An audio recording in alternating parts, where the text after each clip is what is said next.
আসসালামু আলাইকুম। বাংলাদেশ বেতার রংপুর। স্থানীয় খবরে আমন্ত্রণ জানাচ্ছি কামরুল লায়লা।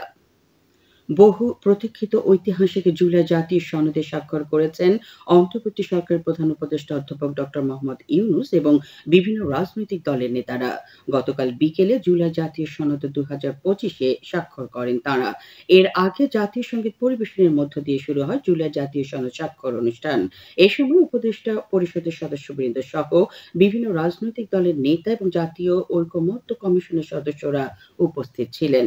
স্বাক্ষর অনুষ্ঠানে প্রধান অতিথির বক্তৃতায় প্রধান উপদেষ্টা অধ্যাপক মোহাম্মদ ইউনূস বলেছেন, জুলাই জাতীয় সনদ স্বাক্ষরের মধ্য দিয়ে নতুন বাংলাদেশের সূচনা হলো, যার মধ্য দিয়ে আইনের শাসন, ন্যায় বিচার ও সমৃদ্ধির পথে দেশ ও জাতিকে এগিয়ে নেয়ার দৃঢ় অঙ্গীকার ব্যক্ত করা হলো। রংপুর জেলা প্রশাসনের উদ্যোগে বিভিন্ন কর্মসূচির মধ্য দিয়ে গতকাল মরমী সাধক, মানবতাবাদী দার্শনিক ও সাধক সম্রাট ফকির লালন শাহের ১৩৫তম তিরোধান দিবস পালিত হয়। দিবসটি উপলক্ষে নগরীর পাবলিক লাইব্রেরির মাঠ কেন্দ্রে শহীদ মিনার চত্বরে আলোচনা সভা ও সাংস্কৃতিক অনুষ্ঠানের আয়োজন করা হয়। অনুষ্ঠানে জেলা প্রশাসক মোহাম্মদ রবিউল ফয়সাল প্রধান অতিথি ছিলেন। এদিকে কুড়িগ্রামে মহন্ত ফকির লালন শাহের তিরোধান দিবস উপলক্ষে জেলা প্রশাসনের উদ্যোগে আয়োজিত অনুষ্ঠানে জেলা প্রশাসক সিফাত মেহনাজ প্রধান অতিথি ছিলেন।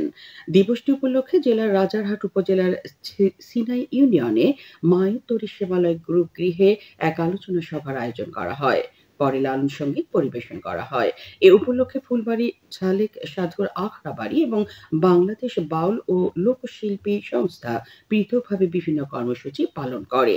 এছাড়া জয়পুরহাটে দিবসটি উপলক্ষে শহীদ ডাক্তার আবুল কাশেম ময়দানের শহীদ বেদিতে আয়োজিত অনুষ্ঠানে সভাপতিত্ব করেন অতিরিক্ত জেলা প্রশাসক জেসমিন নাহার।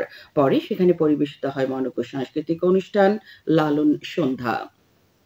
আগামী সোমবার দিবাগত রাতে দেশ জুড়ে পালিত হতে যাচ্ছে সনাতন ধর্মাবলম্বীদের অন্যতম ধর্মীয় পর্ব কালীপূজা ও দীপাবলি। দীপাবলির প্রধান অর্থ হল আলোর উৎসব। কার্তিক মাসের এই অমাবস্যা তিথিতে দ্বীপ জেলে অন্ধকার দূর করার যে প্রথা, তার সঙ্গে কালীপূজার যোগসূত্র রয়েছে। ধর্মীয় এই পর্বটি আনন্দ উৎসাহ যথাযোগ্য ধর্মীয় মর্যাদা পালনের উদ্দেশ্যে কুড়িগ্রাম জেলার রৌমারী উপজেলার গতকাল সন্ধ্যায় এক প্রস্তুতি সভা অনুষ্ঠিত হয়। রৌমারী বাজার সার্বজনীন কালী মন্দিরে অনুষ্ঠিত সভায় উপজেলা পূজা উদযাপন কমিটির সভাপতি প্রদীপ কুমার সাহা সভাপতিত্ব করেন। সভায় প্রদীপ প্রজ্বালন, শ্যামা পূজা সহ বিভিন্ন কর্মসূচি গ্রহণ করা হয়।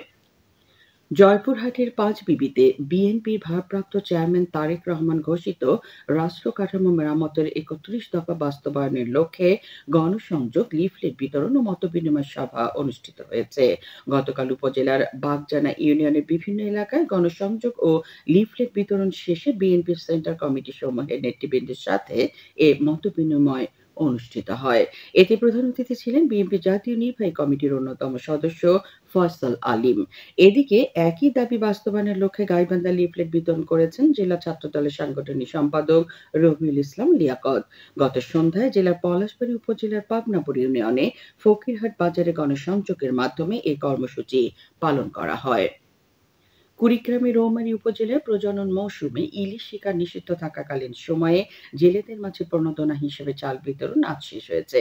মৎস্য অফিসের নির্দেশনায় ইউনিয়ন পরিষদগুলোর উদ্যোগে এ সময়ে উপজেলা ৬টি ইউনিয়নের মোট ৮৫০টি জেলে পরিবারে ২৫ কেজি করে চাল বিতরণ করা হয়। এজন্য ২১ মেট্রিক টনের বেশি চাল বরাদ্দ দেওয়া হয়। কুড়িগ্রামের ভুরুঙ্গামারীতে ২২ বোতল ফেন্সিডিল সহ ২ নারী মাদক কারবারিকে আটক করেছে থানা পুলিশ।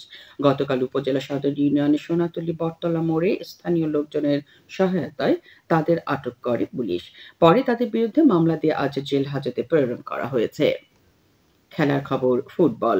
জয়পুরহাটের কালাইয়ে তারুণ্যের উৎসব উপলক্ষে অনুষ্ঠানরত ইউএনও কাপ ফুটবল টুর্নামেন্টের আজকের খেলায় আহমেদাবাদ ইউনিয়ন পরিষদ ও মাত্রাই ইউনিয়ন পরিষদ ফুটবল একাদশ পরস্পরের মোকাবেলা করবে। গতকালের খেলায় পুনটি ইউনিয়ন পরিষদ ফুটবল ৫-১ গোলে জিন্দারপুর ইউনিয়ন পরিষদ ফুটবল একাদশকে পরাজিত করে। সবশেষে আবহাওয়া। আজ সন্ধ্যে ৬টা পর্যন্ত পূর্বাভাসে বলা হয়েছে খুলনা, বরিশাল, পটুয়াখালী, নোয়াখালী, কুমিল্লা, চট্টগ্রাম ও কক্সবাজার অঞ্চলের উপর দিয়ে দক্ষিণ-পূর্ব দিক থেকে অস্থায়ীভাবে ঘন্টায় ৪৫ থেকে ৬০ কিলোমিটার বেগে দমকা থেকে ঝোড়ো হাওয়া বয়ে যেতে পারে। সেই সাথে বৃষ্টি অথবা বজ্রসহ বৃষ্টিপাতের সম্ভাবনা রয়েছে।